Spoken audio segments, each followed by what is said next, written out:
Well, we're going to turn now to the latest on the search for the missing Malaysia Airlines flight. Chinese planes spotting 3 objects in the new search area overnight, raising hopes that they could be from Flight 370.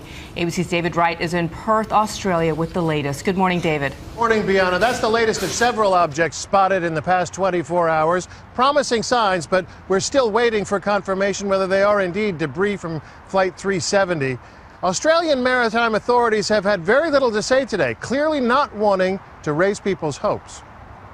Today, a Chinese search plane reported spotting 3 brightly colored objects. The colors red, white, and orange. Out on the open water, cautious optimism among the searchers because of objects like this one spotted by some of the planes.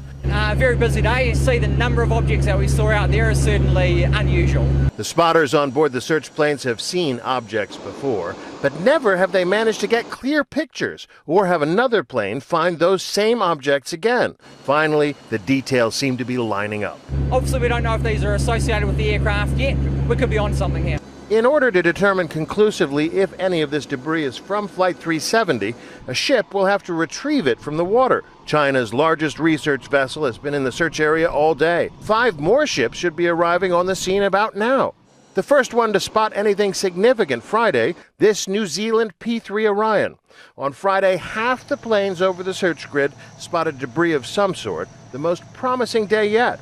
Astonishingly, nearly 3 weeks after the crash, Malaysian authorities said today they have not ruled out the possibility of finding survivors.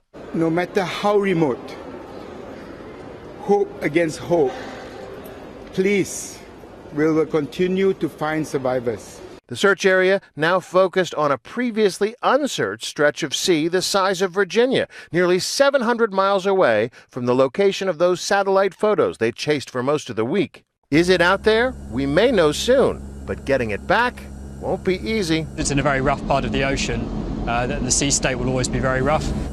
It would truly be a miracle if they found survivors here. Even once they confirm debris on the water may come from Flight 370, there's still the job of finding the heavy wreckage lying on the ocean floor, 12,000 feet down. It could be weeks or months before we retrieve those black boxes and finally get answers. Dan?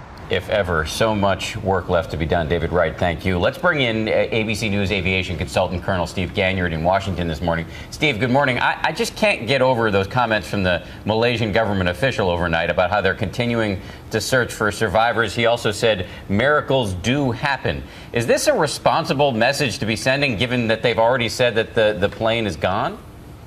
Dan, I don't think it is. I think it's an unfortunate comment. I think it's somebody who's thinking with their heart and not with their head, and it's just not fair to these families to continue to say that there's reason to hold out hope.